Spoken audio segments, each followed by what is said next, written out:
de versículos, primeiro de 1 a 7, e depois de 13 até 18. Gênesis 12, de 1 a 7, e depois Gênesis 12, 13 a 18. Quero lhes pedir a gentileza de se colocarem em pé para ouvir a leitura do texto que eu vou fazer. Gênesis 12, de 1 a 7. Então o Senhor disse a Abraão: saia da sua terra, do meio dos seus parentes e da casa de seu pai, e vá para a terra que eu lhe mostrarei. Farei de você um grande povo e o abençoarei.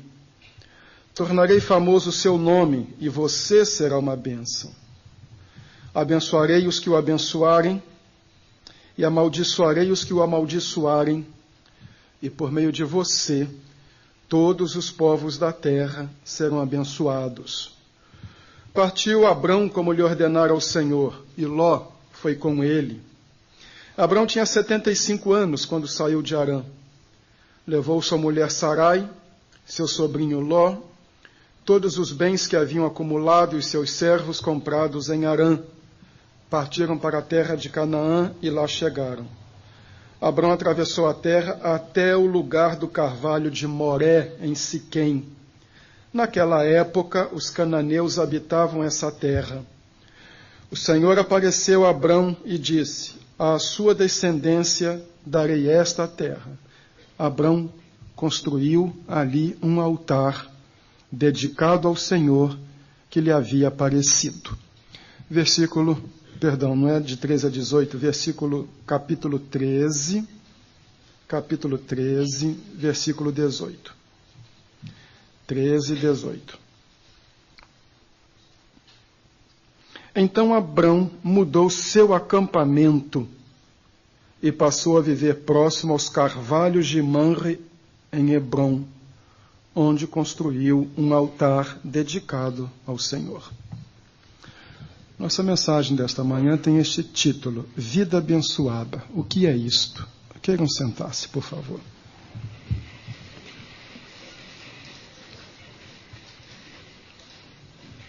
Ouvimos falar muito de vida abençoada e de bênção de Abraão. O que significam estas expressões? O que é realmente ser abençoado? Ser abençoado é ter coisas. Ser abençoado é ter muito dinheiro. Por um critério deste, Paulo César Farias e o famigerado Silveirinha seriam pessoas abençoadas. Um teve muito e um tem muito, de forma ilícita, mas tem. E se o critério é ter coisas, de uma certa maneira, Deus os abençoou. Isto significa que aqueles que estão passando por dificuldades financeiras, aqueles fiéis a Cristo, dentro de um quarto mundo, na África, em regiões carentes, estão sendo amaldiçoados. O critério para se designar a ação de Deus na vida de uma pessoa é o volume de recursos financeiros que ela possui. É isto. Os pobres são malditos. É esta a questão. O texto que eu li pode nos ajudar em algumas pistas na caminhada rumo à resposta. Vida abençoada, o que é isto? É a primeira vez na Bíblia que aparece a palavra bênção. Na palavra de Deus a Abraão: você será uma bênção. É a primeira vez. Devemos olhar para esta primeira ocorrência, porque ela vai sinalizar o rumo por onde as outras aparecerão. Queremos uma vida abençoada? Queremos ser abençoados por Deus? Vamos prestar atenção neste episódio na vida de Abraão para entender o que isto significa. À luz deste texto, 12, de 1 a 7, 13 e 8, algumas observações que julgo necessário fazer para que nós meditemos nelas. Esta é a primeira. Uma vida abençoada é uma vida que ouve, as exigências de Deus. Então o Senhor disse a Abraão. A expressão hebraica é vaiomer. Essa expressão disse, vaiomer, é a expressão clássica para todas as palavras proféticas. Todas as vezes que aparece uma palavra profética de Deus dizendo algo que vai acontecer, que deve ser feito, algo para o qual ele reclama obediência absoluta, é esta expressão. Vaiomer Yahvé. Vem com o peso de ser uma palavra de Deus que deve ser acatada. É a expressão que aparece aqui. É também a primeira vez. É a primeira exigência radical de Deus num sentido profético. É um oráculo. Vem no imperativo. Não é algo que se pode ponderar, presumir, o que eu posso filtrar, querer ou não querer. É um oráculo de Deus, uma palavra de Deus para ser acatada. Qual é o conteúdo desta palavra? Saia da sua terra, do meio dos seus parentes e da casa de seu pai, e vá para uma terra que eu lhe mostrarei. Não vou entrar no conteúdo desta exigência de Deus, mas preciso chamar a atenção para dois aspectos. Primeiro, tudo que Abraão tinha que fazer estava no presente. Segundo, tudo que Deus faria estava no futuro. De Abraão era algo concreto e imediato, de Deus algo remoto. Mas a questão fundamental é que é uma exigência radical para que Abraão rompesse com todo o seu passado e se aventurasse numa nova vida, uma proposta de vida. Uma vida abençoada por Deus é aquela que, ouvindo o chamado de Deus, quando Deus entra na sua experiência, ela sabe que tem que romper com o seu passado, tem que deixar para trás todo o seu histórico de vida e saber que Deus está lhe abrindo uma nova perspectiva de vida. Ele deveria deixar o ambiente em que fora criado, um ambiente de paganismo, embora pareça que sua família fosse uma família monoteísta. Deveria deixar tudo aquilo que o prendia e entender Deus estava colocando diante dele uma oportunidade de construir uma vida diferente, partilhada com Deus. Esta proposta de Deus é basicamente para que ele seja uma bênção para o mundo. Tornarei famoso o seu nome e você será uma bênção. Muitas pessoas têm a preocupação de receberem bênção. O ponto central da proposta de Deus a Abraão é que ele seria uma bênção. Em outras palavras, todos querem receber, poucos querem dar. Muita gente quer ser abençoada, pouca gente quer ser um canal de Deus para abençoar os outros. Até mesmo muito da nossa vida cristã está marcada por este egoísmo. Eu quero, eu preciso. Senhor, olha as minhas necessidades, cuida de mim, me abençoa, me dá isso, me dá aquilo. Mas na vida de Abraão, o desafio é para que ele significasse alguma coisa para outras pessoas. Acabou tornando-se pai das 3 grandes religiões monoteístas do mundo. Ele é o pai dos árabes. Se alguém não gosta dos árabes, arranja um jeito de passar a gostar, lembrando que eles são descendentes de Abraão.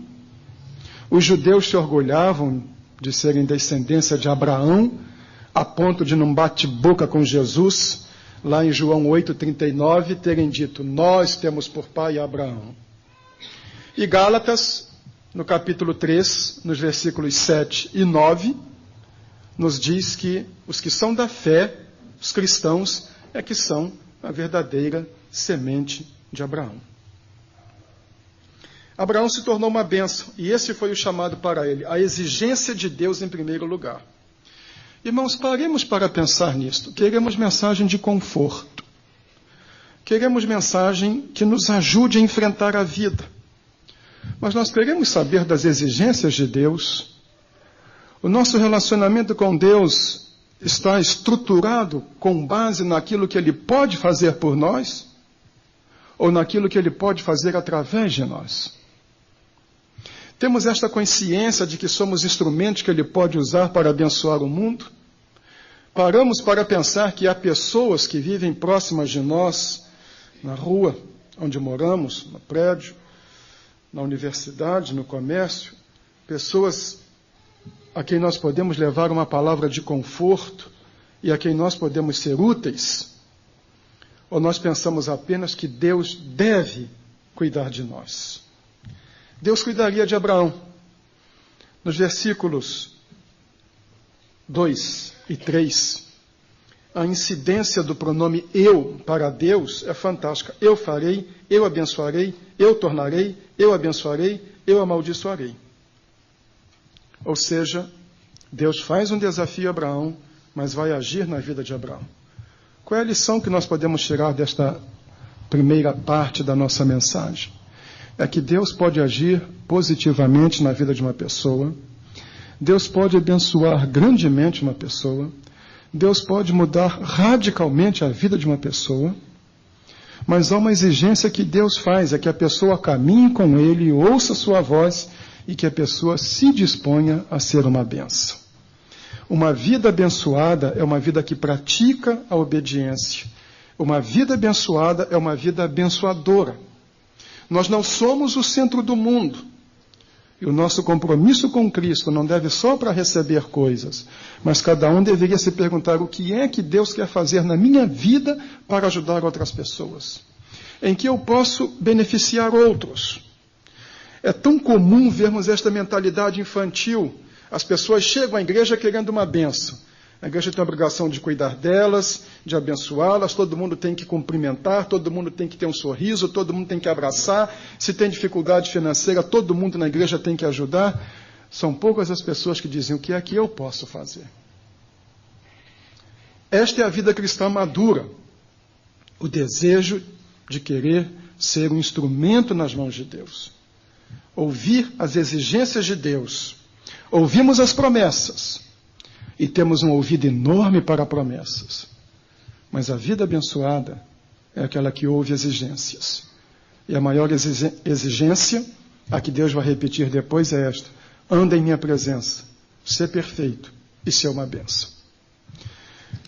Em segundo lugar, uma vida abençoada é uma vida que cultua a Deus. Vejam o que se diz no versículo 6. Abrão atravessou a terra até o lugar do carvalho de Moré, em Siquém. Naquela época, os cananeus habitavam essa terra. Por que o redator de Gênesis colocou esse carvalho na história? Ainda pôs o nome no carvalho, o carvalho de Moré. A palavra Moré no hebraico significa mestre. Abraão chegou até um carvalho chamado carvalho mestre. O texto hebraico é coletivo, de maneira que é muito mais provável que ele tenha chegado a um carvalhal, ao carvalhal mestre.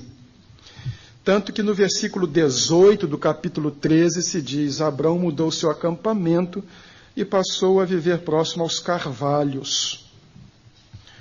E diz ainda o texto que naquela época os cananeus habitavam essa terra. Os cananeus adoravam os carvalhos. No deserto, árvore frondosa, resistente ao tempo, muito copada e indicativo de água. Onde havia carvalho havia água. Os cananeus valorizavam muito esse tipo de árvore. Os profetas cananeus, chamados de Baru, acostumavam-se a tomar alucinógenos e deitar debaixo dos carvalhos para ouvir o barulho do vento passando pela copa das árvores e interpretar isto como vozes de sua divindade. É este o lugar que Abraão vai. Abraão vai para um lugar habitado por uma comunidade de profetas cananeus, pagãos, que usavam alucinógenos e que interpretavam barulho de copa de árvores como vozes de uma divindade. O que faz Abraão? Amolda-se o ambiente? Em Roma, faça como os romanos? Naquela época, os cananeus habitavam essa terra. Mas o versículo seguinte, o 8, diz assim: Abrão construiu ali um altar dedicado ao Senhor que lhe havia aparecido. Uma vida abençoada é aquela que faz do lugar onde está um altar para Deus. Este é um outro problema para a igreja. Para muitos de nós, o culto é no domingo. e pronto. O resto da vida vivemos no meio dos cananeus como se fôssemos cananeus. Aqui nós edificamos o altar ao Senhor, cantamos, louvamos, fazemos um ar compungido, cumprimentamos os irmãos, mas lá fora, durante a semana, vivemos como cananeus. Sofremos a pressão do ambiente. Ele chega no ambiente pagão, ele não se amolda ao ambiente, ele levanta um altar. Esta é a marca mais forte da vida de Abraão. Não são suas riquezas. Leiam a história de Abraão. Onde Abraão chegava, a primeira coisa que ele fazia era levantar um altar a Deus. Já pensaram nisso, irmãos? Quando nós nos mudamos para uma cidade, qual é a nossa primeira preocupação? Onde estão os mercados? Onde está a videolocadora? A primeira preocupação de Abraão era com o altar para o seu Deus. E ali ele deixava bem claro o seu relacionamento. Uma vida abençoada é aquela que ama e cultua a Deus em todo lugar. Preguei numa igreja, inauguração do seu templo em São Paulo, capital, e achei muito bonito. Na entrada para o salão de culto havia um letreiro: entrai para adorar. E quando se saía, na parede estava: saí para servir. O serviço começaria lá fora. O verdadeiro culto é aquele que nós mostramos no nosso caráter e nos nossos relacionamentos, segunda, terça, quarta, quinta, sexta e sábado. Na rua, em casa, no trânsito. No trânsito. Às vezes esquecemos disso, né? Um irmão muito fiel ia para a igreja no domingo, passou o semáforo fechado porque estava atrasado, o guarda apitou e o parou, e o guarda era evangélico, estava lá de serviço. E quando chegou e pediu a carteira, ele disse assim: será que não dá para quebrar o galho? Eu lhe dou R$10 para uma cervejinha. E aí o guarda olhou, viu a Bíblia ali e disse assim: o senhor é crente? O senhor está indo para a igreja? O senhor está tentando me subornar? Que coisa feia, né? E às vezes aquele membro de igreja fazendo gesto obsceno para o outro no trânsito, né? E depois os dois estão na igreja. O seu altar é aqui ou é lá no meio dos cananeus? Mas sabe, é uma outra questão muito curiosa. Ele saiu, foi ao Egito, voltou do Egito, e diz 13:4.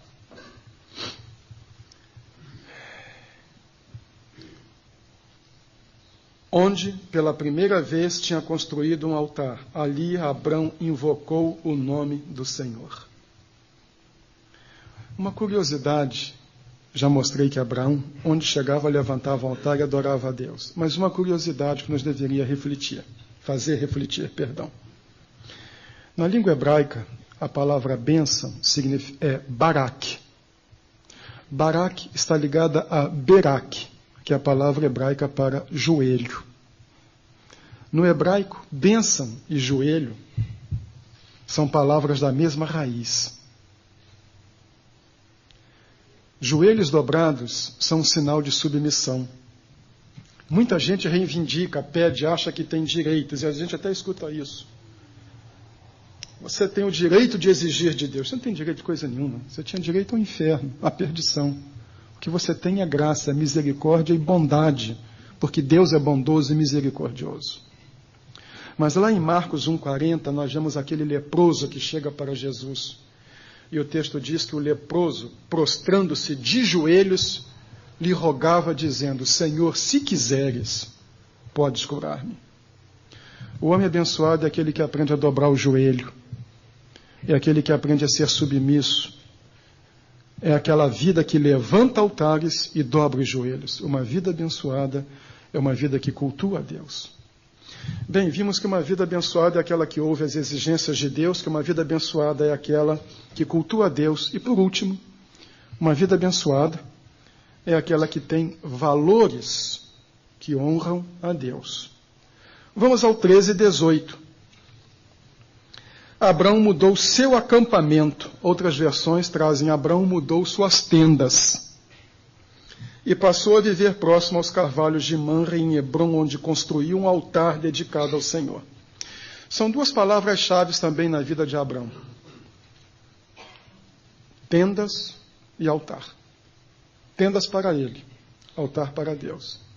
As tendas eram de couro. Tendas eram um sinal de que ele era um peregrino. Armava as tendas e desarmava as tendas, um autêntico cigano. Para ele, tendas. Para Deus, altares de pedra. Tanto que ele foi ao Egito, quando voltou, o altar estava lá. Para ele, o transitório, para Deus, o perene. Para ele, o secundário, para Deus, o prioritário. Parece que muitos de nós armamos tendas para Deus, vivemos pulando de igreja em igreja. Não gostou do que o pastor disse, não gostou do programa de igreja, muda de igreja. E para nós fazemos sólidas casas de pedra.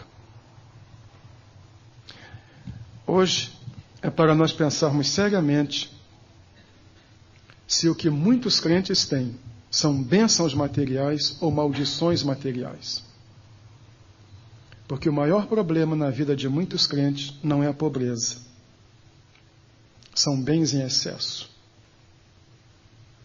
É gente que começa a cultuar as coisas. E não há limite para o desejar, porque quanto mais temos, mais nós queremos. Este é um problema seríssimo para a igreja. Os cristãos não são mais peregrinos. Eles pediram visto de permanência aqui neste mundo. Estão apaixonados e enamorados por este mundo. É tão significativo isto, que o nosso novo inário, eu fiz parte de uma de suas subcomissões, quase não tem hinos sobre a vida cristã. E como o cantor cristão tinha. Paramos de cantar: ó paraíso, eu te desejo. E o que nós queremos é ser abençoados aqui. Aquelas perspectivas de vida futura, de eternidade. Quando um pregador começa a pregar sobre isso, é incômodo. Uma vez eu preguei aqui, até disse isso, digo mesmo. Eu penso sempre que vou morrer e penso, quando eu morrer vai ser uma festa para mim. Todas estas coisas que eu prego, que eu levo a sério, eu vou ter agora na prática. Eu vou ver o meu Salvador. Depois uma senhora chegou e disse: para de dizer que vai morrer, homem. Parece que está deprimido. Eu disse: não estou deprimido. Mas são até as palavras de Paulo: eu estou em apuros. Eu prefiro até partir e estar com Cristo, que é melhor. Mas Deus me livre. A vida aqui é tão boa. É boa, sim. É um dom de Deus. Mas se nós cremos nestas coisas que dizemos crer, a vida com Ele é melhor. Valores que honram a Deus, Deus em primeiro lugar. Consideramos bens como prova de bênção. Consideramos a ausência de bens como castigo. Prestem atenção nesses dois textos que designam duas igrejas do Novo Testamento. Apocalipse 2:9, a igreja de Esmirna. Jesus falando para a igreja de Esmirna em Apocalipse 2:9. Conheço as suas aflições e a sua pobreza, mas você é rico. Há duas palavras na língua grega para pobreza. A palavra que aqui está é a pobreza de mendicância. Há a pobreza daqueles que precisam trabalhar para viver. É aquela pobreza da mendicância. E este é o termo. Eu conheço as suas aflições que você passa, Jesus disse para a igreja, e o fato de que você teve os bens confiscados e vocês estão na mendicância. Mas você é rico. Agora a carta que Jesus encaminha para a igreja de Laodiceia, Apocalipse 3:20. 3:17, me desculpe. 3:17.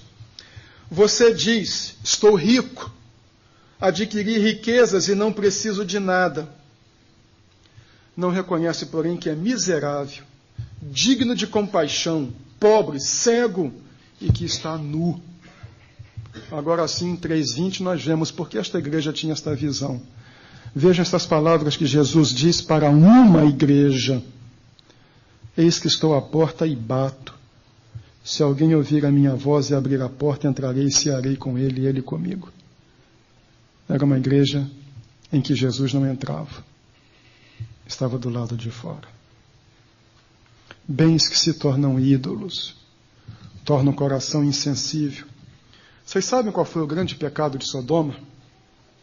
Sabemos. Foi o homossexualismo. Não foi, não. Ezequiel 16, 49. Ezequiel 16, 49.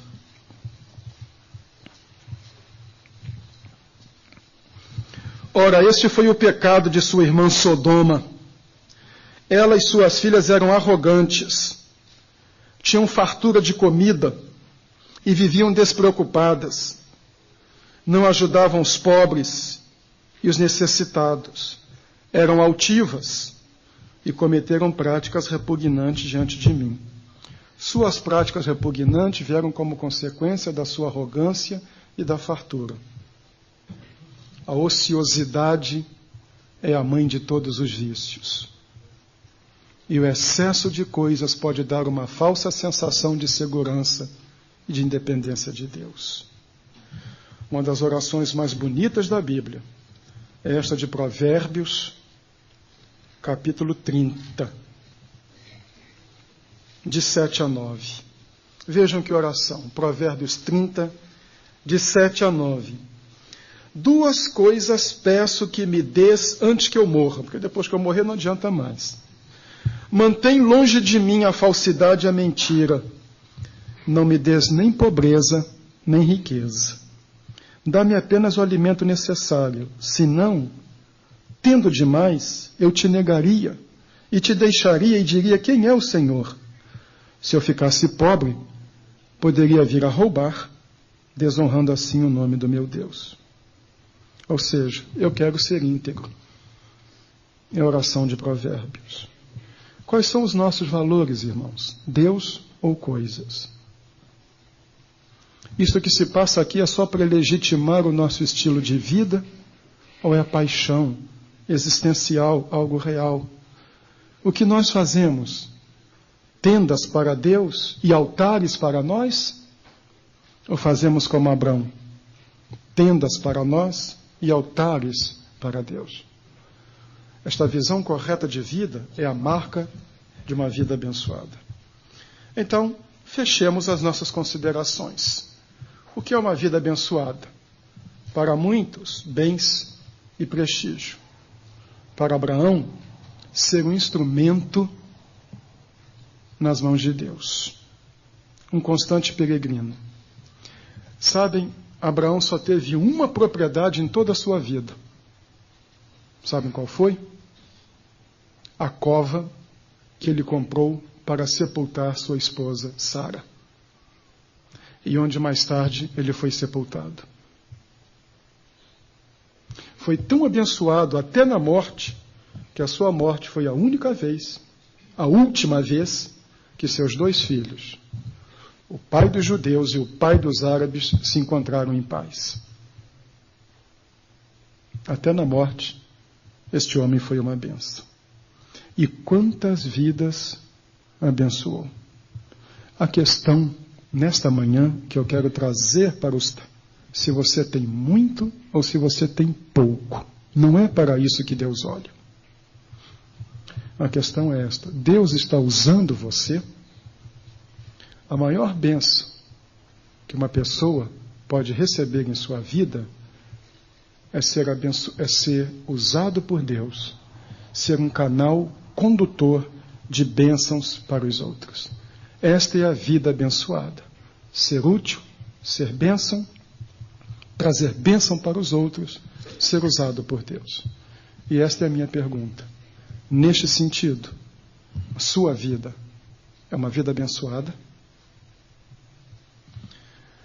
Vamos cantar o hino 438. Quero ser um vaso de bênçãos. Vamos ficar em pé para cantar o hino.